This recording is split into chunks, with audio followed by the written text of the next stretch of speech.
संभल के सांसद समाजवादी पार्टी के सांसद जियाउर रहमान बर्क की इलाहाबाद हाईकोर्ट में अर्जी। बर्क ने एफआईआर खारिज करने को लेकर अर्जी दी है। संभल हिंसा को लेकर बर्क के खिलाफ भी एफआईआर दर्ज हुई थी।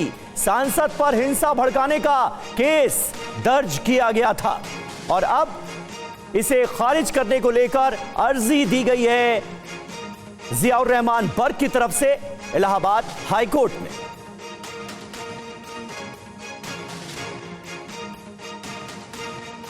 तो देखिए, हिंसा भड़काने का केस दर्ज हुआ था जियाउर रहमान बर्क के खिलाफ। हालांकि जियाउर रहमान बर्क ने अपनी सफाई में यह भी कहा था कि जिस रोज ये हिंसा हुई उस वक्त वो संभल में मौजूद ही नहीं थे और अब हाईकोर्ट में उनकी तरफ से अर्जी दी गई है जिसमें एफआईआर खारिज करने की मांग की गई है। अब आपको संभल से जुड़े 10 अपडेट्स आइए जल्दी से बता देते हैं। पहला, एएसआई का आज का संभल दौरा टल गया है, यानी आज फिलहाल एएसआई की टीम वहां नहीं पहुंच रही है। जल्द जाएगी एएसआई, कार्बन डेटिंग पर फैसला लिया जाएगा, यह कहा गया है। महादेव मंदिर में महाआरती की गई है। सांसद के घर पर नया बिजली मीटर लगा दिया गया है। और देखिए इसमें क्या बात कही जा रही, पुराने मीटर में सांसद के घर का जो बिल है वो 0 रिकॉर्ड किया गया है। 46 साल के बाद संभल लौटे हैं दंगा पीड़ित जो रस्तोगी परिवार यहां पर लौटा है, उसके बारे में आपको पूरी खबर देंगे। 1978 दंगे का खौफनाक सच जो सामने आया है, इस परिवार की तरफ से जो बयां किया जा रहा है वो भी बताएंगे।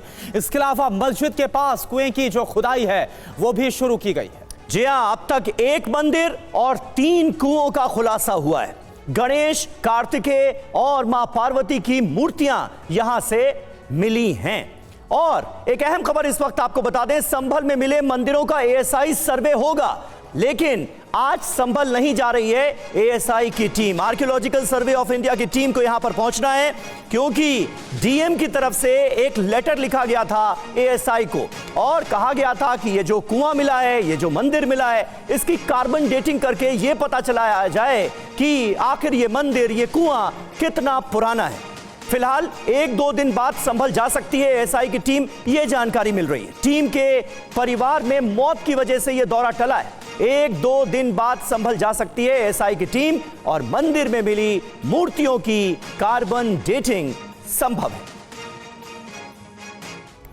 तो संभल में अतिक्रमण के खिलाफ प्रशासन की कार्रवाई भी इन सब के बीच जारी है। हमारे संवाददाता पुनीत शर्मा की आप ग्राउंड रिपोर्ट देखिए। संभल में अतिक्रमण को लेकर प्रशासन लगातार कार्रवाई कर रहा है और पिछले कई दिनों से संभल के अलग अलग इलाकों में जिन लोगों ने भी अतिक्रमण कर रखा है उनके अतिक्रमण बुलडोजर के जरिए तोड़े जा रहे हैं और प्रशासन ने यह भी कहा है कि लोग अपने अतिक्रमण खुद तोड़ दे वरना प्रशासन तोड़ेगा। आप देखेंगे कि संभल में लगातार बुलडोजर चल रहा है। जिन लोगों के भी आगे ये निकला हुआ था, आप देखेंगे कि ये घरों के बाहर जो निकला हुआ था, ये पूरे रैंप सभी के घर के आगे दूर तक तोड़ दिए गए हैं। बुलडोजर के जरिए इन कार्रवाई को किया जा रहा है और तमाम जो मलबा आप देखेंगे वो यहाँ पे पड़ा हुआ है। लोगों ने काफ़ी ज़्यादा घरों के बाहर तक इंक्रोचमेंट कर रखा था, करीब 3 से 4 फुट तक का इंक्रोचमेंट था जिसको कि बुलडोजर के जरिए हटाया गया है और यहाँ तक कि लोग खुद अपने अपने घरों के जो स्लैब छज्जे बाहर निकले थे उनको तोड़ रहे हैं। फिलहाल आप देखेंगे कि संभल में लगातार बुलडोजर कार्रवाई अवैध अतिक्रमण को हटाने के लिए जारी है और पूरा जो संभल का इलाका है उनमें बिजली चोरी और अतिक्रमण के खिलाफ लगातार कार्रवाई की जा रही है। कैमरामैन राजीव रंजन के साथ पुनीत शर्मा, TV9 भारतवर्ष, संभल। तो ये ताजा रिपोर्ट आपने देखी पुनीत की संभल से ही। हमारे साथ देखिए तमाम खास मेहमानों का पैनल इस वक्त जुड़ चुका है। धनंजय गिरी जी हमारे साथ मौजूद हैं, प्रवक्ता भारतीय जनता पार्टी के। सैयद जवाद हमारे साथ मौजूद हैं, राजनीतिक विश्लेषक के तौर पर, मुस्लिम स्कॉलर के तौर पर। कीर्ति निधि पांडे हमारे साथ मौजूद हैं, प्रवक्ता समाजवादी पार्टी के। पंडित राजकुमार शास्त्री जी हमारे साथ मौजूद हैं, हिंदू धर्मगुरु हमारे स्टूडियो में ही हैं। और हमारे साथ इतिहासकार ललित मिश्रा जी भी इस वक्त मौजूद हैं। लेकिन सबसे पहले धनंजय जी मैं आपके पास आऊंगा क्योंकि जियाउर रहमान बर्क ने इलाहाबाद हाईकोर्ट में उनके खिलाफ जो एफआईआर दर्ज की गई है संभल हिंसा को लेकर, उसे खारिज करने की मांग करते हुए याचिका डाली है। जियाउर रहमान बर्क ये कह रहे हैं कि जिस रोज ये हिंसा हुई उस दिन तो वो all India Muslim personal law board की मीटिंग में हिस्सा लेने के लिए बेंगलोर में थे। साजिशन यूपी की सरकार ने उनको फंसाने के लिए उनके खिलाफ हिंसा की एफआईआर रजिस्टर करा दी। क्या कहेंगे इस पर? देखिए, विरासत से लेकर बिजली तक की चोरी करने वाले रियासत का चोला पहन करके जो समाज में घूम रहे हैं, समाज इनको अच्छे से पहचान रहा है। और आग का क्या है, पल दो पल में लगती है, बुझते बुझते एक जमाना लगता है। जो बाबरी एलिमेंट को सप्लीमेंट देने वाले लोग हैं, समाज अब उनको बर्दाश्त करने नहीं जा रहा। सैमुअल हेनिंगटन ने कहा था कि सत्ता का संघर्ष, समाज का संघर्ष जो है वो बड़ा होगा। संभल उसका एक चैप्टर है। हेनरी किसिंगर भी पहले कह चुके हैं कि अब लोग खोई हुई अस्मिता को लेकर के सजग होंगे और उसके लिए जागरूक होंगे। संभल एक प्रतीक पर है। सदियों के संताप से मुक्ति की कहानी संभल लिख रहा है। यह हिंदू नवाचार का नूतन नवाचार है। संभल आज खोई हुई अस्मिता की वापसी की कथा सुना रहा है। गड्ढे में पड़ी और कुओं में कुचली हुई हिंदू संस्कृति अब सतह पर आ रही है। और वो लोग, आप बताइए, लगातार दंगे होते रहे। आप आज जो कोर्ट में लगाया गया, वो क्या लगाया गया है? अकबरनामा लगाया गया है, आईन अकबरी लगाई गई है, बाबर किताब लगाई गई है, जो आप ही की, जो आपने रौंदे हैं जिन संस्कृतियों को, रौंद करके उस पर अपने महल खड़ा किए और खुद लिखा भी है क्या हमने इसको तोड़ा, हमने इसको कुचला, हमने इसको बर्बाद किया। नहीं तो बाबरनामा और आईने अकबरी से तो देश नहीं चलेगा ना। देश तो कानून से चलेगा, संविधान से चलेगा। हम कहा करें कि देश आईन से ना चले? हमने कब कहा कि देश आईन से नहीं चले? लेकिन क्या अपने पुरखों की विरासत को भुला दें? क्या समाज हथभागा बना रहे? हिंदुस्तान में शरणार्थी बन के जिए? आप बताएं, खरगोश सराय में 108 परिवार का, 100 हिंदू परिवारों का पलायन हुआ, इसमें किसी ने सूद ली? लगातार वहां दंगे हुए, 36-37 में दंगे हुए, 1947 1948 में दंगे हुए, 1958 में दंगे हुए, 76 में हुए, 82 में हुए। तो ये तो इतिहास है ना कि 1947, 48, 1978 दंगे हुए। तो अब ये पुरानी बातों को याद करके, पुराने जख्मों को कुरेद करके क्या करने की कोशिश है? मतलब संभल को लेकर आपकी प्लानिंग क्या है? संभल को लेकर यूपी सरकार का प्लान ऑफ एक्शन क्या सामने आने वाला है? प्लानिंग क्या है आपकी? देखिए, सरकार किनारे हो गई है। आज समाज जागृत हो गया है। कोई जैन, कोई यादव समाज से निकल करके अपनी खोई हुई अस्मिता की वापसी करा। और ये बात तो आपको डॉक्टर बाबा साहेब भीमराव अम्बेडकर को समझा देनी चाहिए थी, जिन्होंने हिंदुस्तान का संविधान लिखा। उन्होंने लिखा है कि जो पीढ़ियां अपना इतिहास नहीं जानती है, वो अपना भविष्य नहीं बना पाती है। तो आपके जैसे समझदार आदमी को उनको समझाना चाहिए था कि लोग अपने इतिहास की बात क्यों करें, लोग वर्तमान की बात करें, लोग कश्मीर के पलायन की बात क्यों करें, लोग धर्म के आधार पर देश बंटने की बात क्यों करें, लोग आगे की बात करें, लोग भाईचारे की बात करें, एक समाज चारा बनता रहे और दूसरे को भाई समझता रहे, इसकी बात करें। ये बात आपको समझानी चाहिए थी। आज सत्ता से राष्ट्र नहीं खड़ा होता है। जब समाज का जन गण मन जागृत होता है, तब राष्ट्र उठ खड़ा होता है। संभल एक प्रचंड राष्ट्रवाद का प्रतीक स्वरूप खड़ा हो रहा है। जहां आप आज हालिया उदाहरण देख लीजिए, तमाम तरह के लोग, जो आप महंत ऋषि राजगिरी जिन्होंने इस पर केस किया है, वो मूलतः यादव समाज से आते हैं। उनकी एक कविता है, ये संत ऋषि राजगिरी की कविता है कि 5 सदी से जमा रक्त जब 16 बनकर खौलेगा, कब्र से उठकर बाबर भी तब हरिहर हरिहर बोलेगा। ये मैं नहीं कह रहा हूं, ये संत ऋषि राजगिरी ने कहा है, जो मूलतः यादव समाज से आते हैं। ठीक है, तो जो संभल में हो रहा उस पर आपने बताया धनंजय जी। और इस बीच हमारे साथ समाजवादी पार्टी के प्रवक्ता है कीर्तिनिधि पांडे जी। कीर्तिनिधि जी, सवाल मेरा आपसे, देखिए 2 दिन पहले अखिलेश यादव, उनकी तरफ से एक बयान दिया गया था। वो ये बोल रहे थे कि देखिए हम वो हैं जो कि इतिहास को खोदने का काम नहीं करते, लेकिन जब इतिहास अब पता चल रहा है जो संभल में हुआ, 1978 में कैसे क्या हुआ था, वहां पर कितनी पीड़ा पहुंची थी, वहां का दर्द क्या था। 2 मंदिर अब तक निकलकर सामने आ गए, पहले कार्तिकेश्वर मंदिर और अब एक और राधा कृष्ण मंदिर। क्या बोलेंगे जो इस वक्त संभल में हो रहा उसके बारे में? देखिए करुणा जी, जो बात आदरणीय अखिलेश यादव जी ने कहा, इस तरीके से इतिहास को खंगाल करके जो नफरत पैदा करने का और तनाव पैदा करने का काम उत्तर प्रदेश की भारतीय जनता पार्टी की सरकार कर रही है, ये आंतरिक रूप से देश और प्रदेश को कमजोर कर रहे हैं। दूसरी बात, जो बात मैं कह रहा हूं कि कोई मंदिर गायब नहीं था। 78 के दंगे हुए, दंगों के बाद जो लोग वहां रहते थे वो पलायन कर गए और अपने मंदिरों में स्वयं ताला बंद करके चले गए। किसी ने उनका मंदिर कब्जा नहीं किया था, या मुस्लिम समाज ने कब्जा नहीं किया मंदिर, कि मंदिर खोजे गए, मंदिर ढूंढे गए, मंदिर मिल गए। मंदिर मिले नहीं, मंदिर थे, लेकिन जिनके मंदिर थे उन्होंने ताला बंद करके वहां से पलायन कर लिया, और ये अपने स्वयं लोग बयान दे रहे हैं। लेकिन भारतीय जनता पार्टी इस तरीके से इसका प्रोपगंडा कर रही है, ये तनाव बढ़ाने वाला काम कर रहे हैं। मंदिर मिले, मंदिर में पूजा अर्चना, इससे कोई ऑब्जेक्शन नहीं किसी को। नहीं, कीर्तिनिधि पांडे जी, आपने ये बात बिल्कुल सही कही कि यहां पर लोग जो हैं वो खुद ही ताला बंद करके चले गए थे। ऐसा रस्तोगी परिवार के कई लोगों ने कहा भी है, लेकिन आपके बयान से तो ऐसा लग रहा है जैसे लोग खुशी खुशी यहां से पलायन कर गए थे। मतलब सब कुछ बहुत अच्छा चल रहा था, कोई दिक्कत, कोई परेशानी नहीं थी, कोई दंगे नहीं हुए, किसी को मारा नहीं गया, किसी पर दबाव नहीं डाला गया और लोग अपने आप खुशी से पलायन करके चले गए। ऐसा हुआ क्या? समीर जी, मैंने कहा कि 1978 के दंगों के बाद ऐसी परिस्थितियां बनी कि लोग वहां से पलायन कर गए। पलायन करने के बाद किसी ने उनका मंदिर कब्जा नहीं किया। मैं कह रहा हूं जिसके मंदिर थे, जो पलायन किए, वो अपने मंदिरों में स्वयं ताला लगा के गए। कभी आते थे तो साफ सफाई उसकी करते रहे हैं, लेकिन उस मंदिरों पे किसी ने कब्जा नहीं किया। मैं तो ये कह रहा हूं कि ये हिंदू मुस्लिम सिख ईसाई सबका देश है। आपसी भाईचारगी जब बनी रहेगी तभी ये देश आंतरिक रूप से मजबूत होगा। नहीं, लेकिन कीर्तिनिधि जी, एक सवाल ये भी है कि देखिए 46 साल के बाद ये मंदिर खुलता है। जो रस्तोगी परिवार है, एक परिवार तो वापस भी यहां पर पहुंचा हुआ और बता रहा है कि सच्चाई असलियत क्या थी। आपकी भी सरकार रही, समाजवादी पार्टी की सरकार रही, इस दौरान ऐसा माहौल क्यों नहीं बना कि ये परिवार वापस यहां पर आते, ये मंदिर उस दौरान खुलता? देखिए हमारी भी सरकार रही है, लेकिन सवाल यह है कि जो ये सरकार है भारतीय जनता पार्टी की, ये सरकार मंदिर और मस्जिद नहीं उत्तर प्रदेश को, देश को उलझाना चाहती है भारतीय जनता पार्टी। सवाल यह है कि रोजगार के तरफ, विकास के तरफ, किसान के तरफ, नौजवान के तरफ बढ़ने की जरूरत है इस देश को अगर आगे ले जाना। यानी कीर्ति जी, आपका यह बोलना है जो अभी हो रहा है संभल में सब जानबूझकर किया जा रहा है, आपका यह कहना है?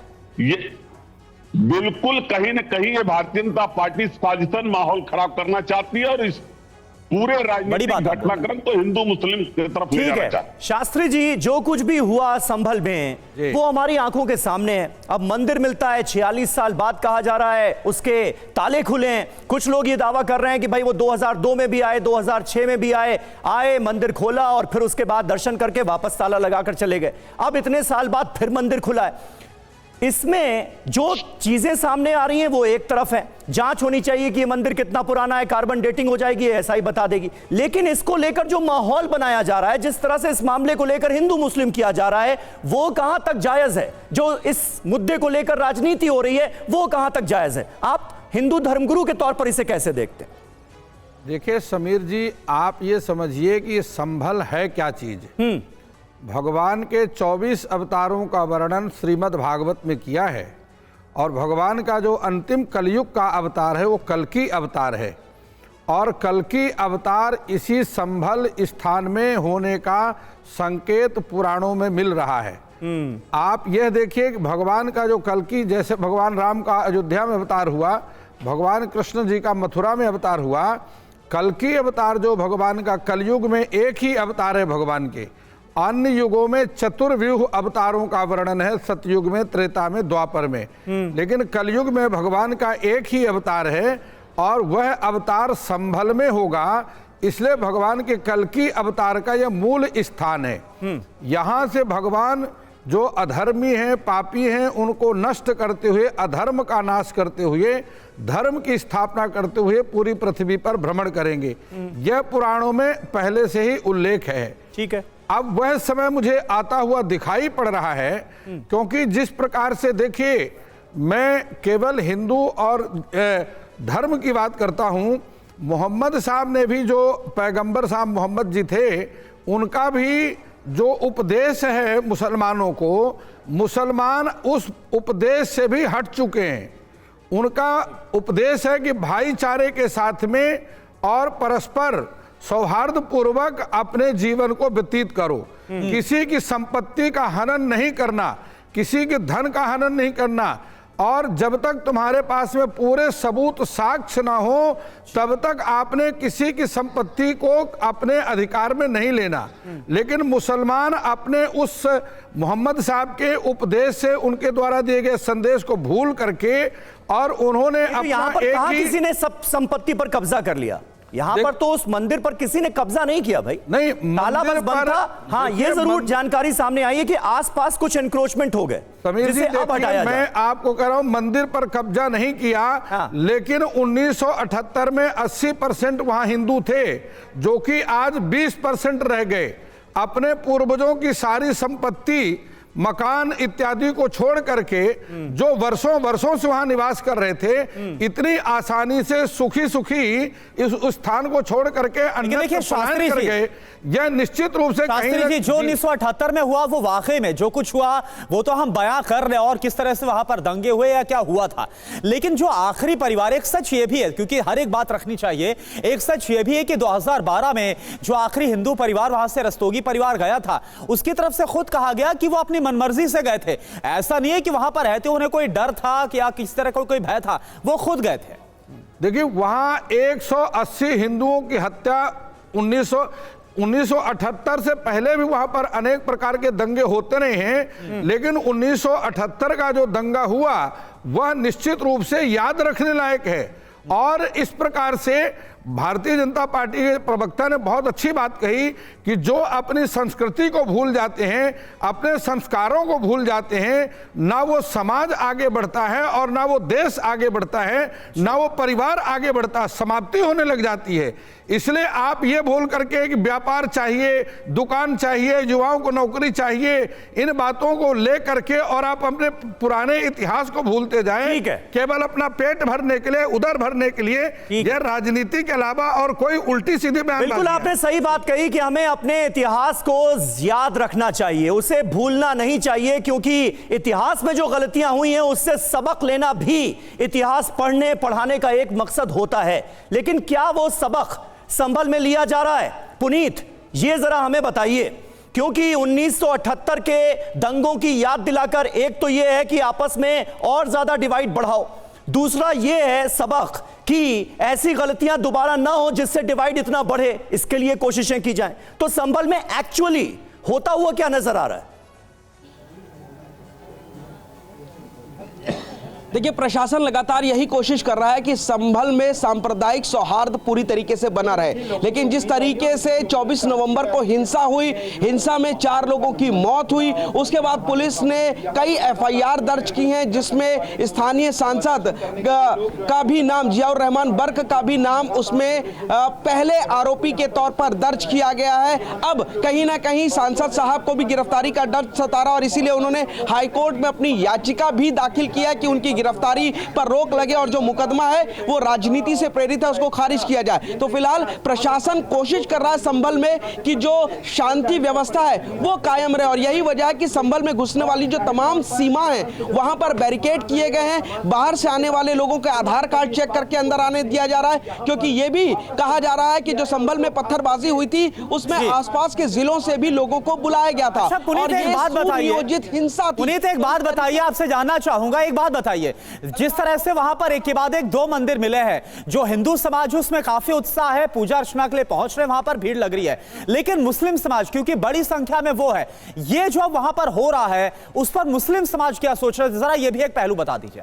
और यही वजह है कि जिस तरह के यहाँ के नेताओं ने, यहाँ के मौजूदा नेताओं, देखिए, हमारी पहली बात यह है कि मुस्लिम समाज अभी फिलहाल इस पूरे मामले में चुप है, कुछ बयान नहीं देना चाहता। जिन कुछ लोगों से, हमारी मुअज्जिज लोगों से बातचीत हुई है, उनका यही कहना है कि वो सांप्रदायिक सौहार्द चाहते हैं। जहां पर मैं खड़ा हूं, मेरे पीछे ये वही मंदिर है, शिव मंदिर, जिसको 46 साल के बाद खोला गया है और यहाँ के आसपास पूरा मुस्लिम बहुल इलाका है। मुस्लिम्स यहाँ पर मौजूद हैं, वो फिलहाल शांति है, किसी से कोई बात नहीं कर रहे, लेकिन बिना कैमरे पर आए एक बात वो जरूर कह रहे हैं कि संभल में वो लोग भी शांति चाहते हैं। दूसरी तरफ ये वाला घर आप देखेंगे, ये भी मोहम्मद मतीन का है, जिनके ऊपर आरोप लगा कि इन्होंने मंदिर के आसपास जो है कब्जा किया। ये जो पूरा छज्जा था इसको बाहर निकाला और खुद प्रशासन के कहने के बाद उन्होंने इस छज्जे को तोड़ा। प्रशासन ने कहा कि या तो आप छज्जा तोड़िए, अतिक्रमण हटाइए, या हम खुद अतिक्रमण हटाएंगे, तो उन्होंने खुद हटाया। तो कुल मिलाकर के जिस तरीके का माहौल यहां पर एक बार फिर वापस लौट रहा है संभल में, वो शांति के लिए प्रयास प्रशासन भी कर रहा है और स्थानीय लोग भी कर रहे हैं, लेकिन कहीं ना कहीं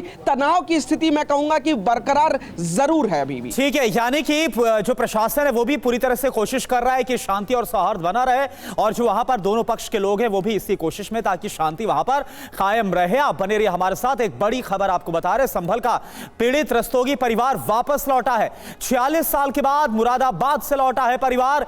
मंदिर कुएं मिलने के बाद यह परिवार लौटा है, रस्तोगी परिवार। TV9 रिपोर्टर से बताई है 1978 दंगे की कहानी, सुनिए आप जरा। तो 46 साल पहले हुए दंगों के बाद कैसे वहां के हिंदुओं को संभल छोड़कर जाना पड़ा, क्या हालात बन गए, तो सुनिए मुरादाबाद से जो रस्तोगी परिवार वापस लौटा है वो क्या बोल रहा है। आप लोग कहाँ रहते थे जब ये दंगा यहाँ रहते थे पीछे। मेरा था। अच्छा, ये इसी मोहल्ले में इसी मोहल्ले में पीछे ही रहते थे। ये मकान सब हमारे ही थे, तीनों चारों ताऊ चचाओं के। अच्छा, हाँ। तो 1978 में क्या हुआ था उस वक्त? 1978 में दंगा हुआ था, उसमें मेरी दुकान जली थी नखासे में। अच्छा। हाँ, पूरी दुकान जल गई थी। अच्छा। हाँ, तो हम यहाँ बहुत डर डर के रहते थे, रातों को जागते थे, दिन में सोते थे।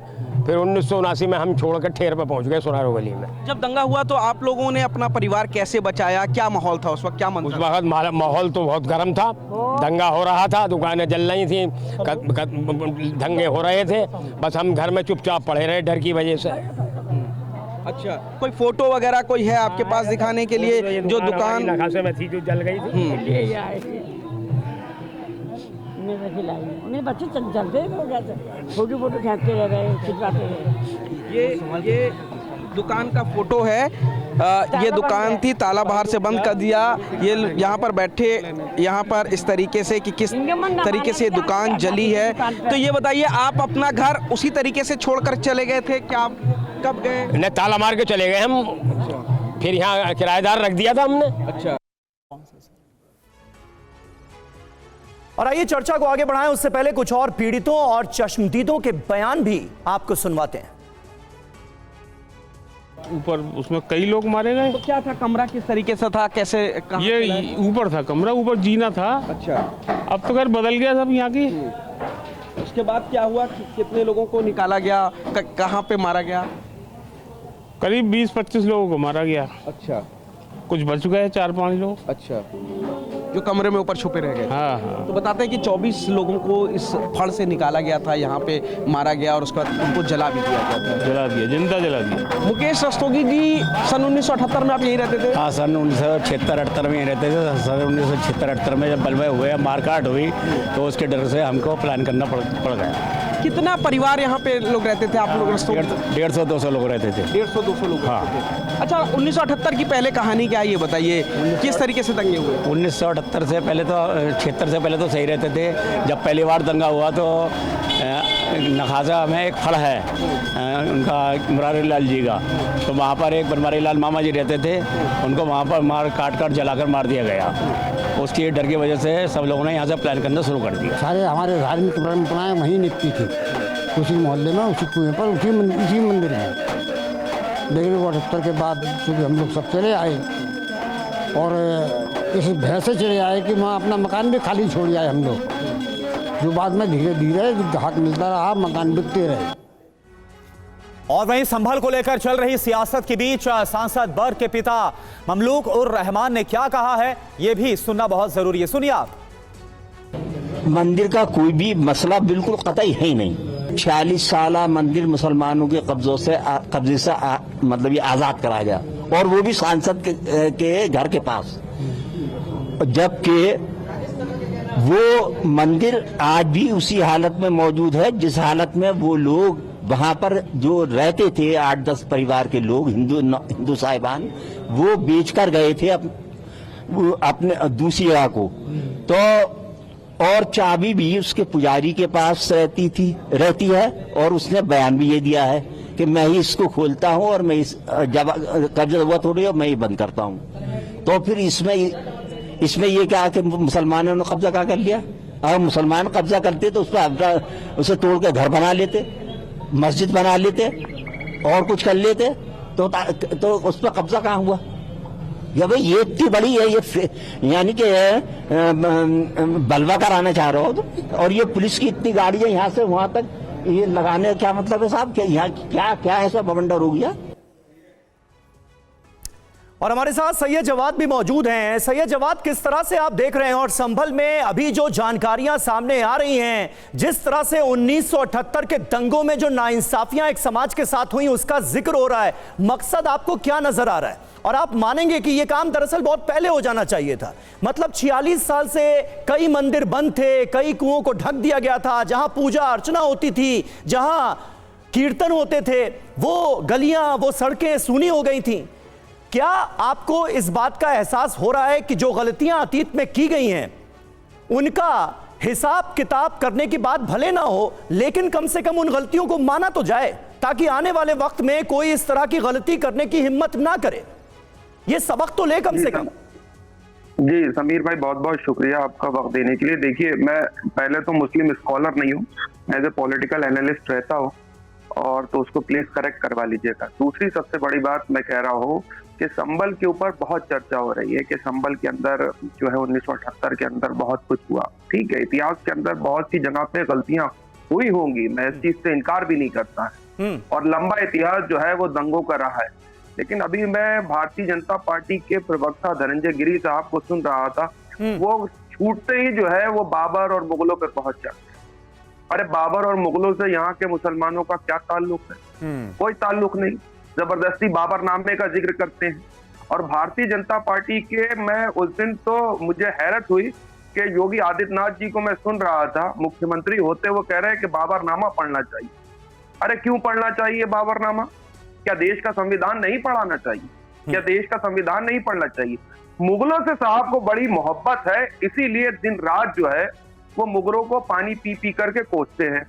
और मुगलों से रिश्तेदारी भी किन लोगों की है वो बहुत से लोग जानते हैं। तो कुछ समाज में ऐसा है कि अपने रिश्तेदारों को गालियां दे करके बहुत से लोग खुश होते हैं। अपने जो रिलेटिव होते हैं, अपने कोई फूफा वगैरह होते हैं, तो एक समाज, कुछ लोगों के समाज के अंदर है कि वो अपने रिलेटिव्स को गालियां देते हैं। उनके लिए गालियां देना बड़ी सम्मान की बात है। तो अपना फ्रस्ट्रेशन, अपनी नाराजगी अपने रिश्तेदारों को दिन रात गालियां दे दे करके निकालते हैं। मुगलों से रिश्तेदारी का मामला तीसरी सबसे बड़ी। नहीं जवाद साहब, मुझे लगता है इसकी एक वजह यह है ना कि जब बाबर, औरंगजेब, तुगलक, इन सबकी कारगुजारियों का जिक्र होता है और कहा यह जाता है कि कम से कम ये पता तो चले, सुनिए, पता तो ये चले कि कम से कम अतीत में हुआ क्या था, इतिहास में ये सारे मुगल शासक करके गए क्या थे, इसका सर्वे तो हो जाए।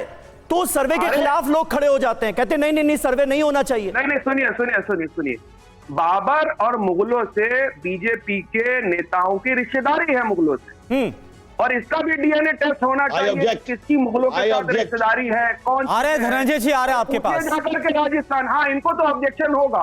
अपने रिलेशनशिप जो रिलेटिव है इनके, धनंजय गिरी जी गालियां दीजिए अपने रिलेटिव को। बाबर आपके रिश्तेदार होंगे, हमारे नहीं है, अपने रिश्तेदार। नहीं, देखिए इस तरह से निजी, हमें कोई नहीं, ऐसे किसी पर निजी बयानबाजी आप ना करें। जवाद साहब, आप जो सवाल किया गया उस पर आप फैक्चुअली जवाब दीजिए। हाँ, मैं बिल्कुल फैक्चुअली बात कर रहा हूँ। क्या ये बात इतिहास की सच नहीं है कि मुगलों की रिश्तेदारी रही हुई है? पूछिए कौन कौन से राजा थे, राजा मान सिंह कौन थे, राजा जयसिंह कौन थे, उठा करके निकाल लीजिए इतिहास। डीएनए कराइए ना, और डीएनए करने का शौक है, और किसकी रिश्तेदारी निकलेगी? अरे भाई, तो कहना क्या चाह रहे हैं जवाद, कहना क्या चाह रहे हैं? आपने जिक्र किया कि भाई बाबर का नाम क्यों लिया जाता है, अकबर का नाम क्यों लिया जाता है, मुगल शासकों का नाम क्यों लिया जाता है। मैंने आपको बताया कि क्यों लिया जाता है, क्योंकि जब यह पता लगाने की कोशिश होती है कि इतिहास में क्या हुआ, कितने मंदिरों को तोड़कर मस्जिद बनाई गई, कम से कम ये पता तो चले। सर्वे में तो यही पता चलना है। उसका जो धार्मिक स्ट्रक्चर है उसको तो कोई चेंज कर ही नहीं सकता, ये कानून कहता है। लेकिन अगर इतिहास को पता करने की कोशिश हो रही है तो उसमें क्या दिक्कत है? फिर ये सवाल खड़ा होता है ना। अरे समीर भाई 10 सेकंड तो दीजिए। सवाल ये भी खड़ा होगा कि किसने बौद्ध मठों को तोड़ा, कौन से पुष्यमित्रा शुंग ने, राजा शशांक ने कितने बुद्धिस्टों का तत्व करा, उनकी गर्दनें उड़ा दी, लहूलुहान कर दिया। फिर वो कौन था जम्मू एंड कश्मीर का राजा था जो कोई यहाँ से बुद्धिस्ट चले गए, उनको मार मार के चाइना भगा दिया, पहाड़ों में भगा दिया। फिर आर्यंस ने क्या करा द्रविडियन के साथ? इतिहास का अगर ज्ञान होगा तो इतिहासकार बताएंगे। तो भाई बौद्ध मठ जो है बहुत सी जगह पे बने हुए, तो दे दीजिए उनको जाकर के, गलतियां हुई इतिहास के अंदर। आप बताइए कौन था राजा शशांक, कौन सा राजा जो है पुष्यमित्रा शुंग, क्या वो कोई मुसलमान था बैठा हुआ? आज दिन रात इसलिए कर रहे हैं क्योंकि एक शख्स है देश के अंदर, अडानी साहब को बचाना, चर्चा ना हो जाए, इसलिए ऐसे मुद्दे।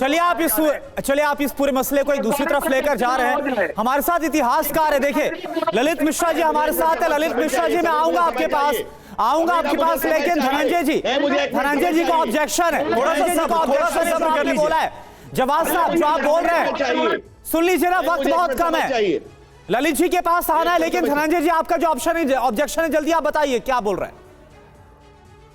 बाबर बर्बर था और बाबर की विरासत ने भारत के मंदिरों को तोड़ा है और बाबरी मस्जिद से नाता जोड़ने वाले, बाबर के तलवे चाटने वाले, बाबर की तलवार ने जो मंदिर तोड़े उससे ज्यादा मान मर्दन उनका किया जिसके डर से तलवार, जिसके तलवार के डर से सलवार पहन के जो लोग सरेआम बाबर के बाबरी मस्जिद के लिए खड़े होते हैं। हम महाराणा के वंशज, हम वीर शिवाजी की संतान है जिन्होंने बर्बरों की विरासत को कभी स्वीकार नहीं किया, जिन लोगों ने तलवार के डर से सलवार पहनी, वो सरेआम आज भारतीय संस्कृति को शर्मसार करने वाले संभल के मुंह से नहीं निकल रहा है। और बुद्ध भगवान विष्णु का ही अवतार है, अगर नहीं पता है तो भारतीय संस्कृति का अध्ययन करने की जरूरत है। और हमने कभी बाबर को बाप नहीं। ठीक है, ये बांटने वाली बातें, ये डिवाइड करने वाली बातें यहां पर नहीं होनी चाहिए। जवाद साहब आपकी तरफ से भी और धनंजय जी आपकी तरफ से भी।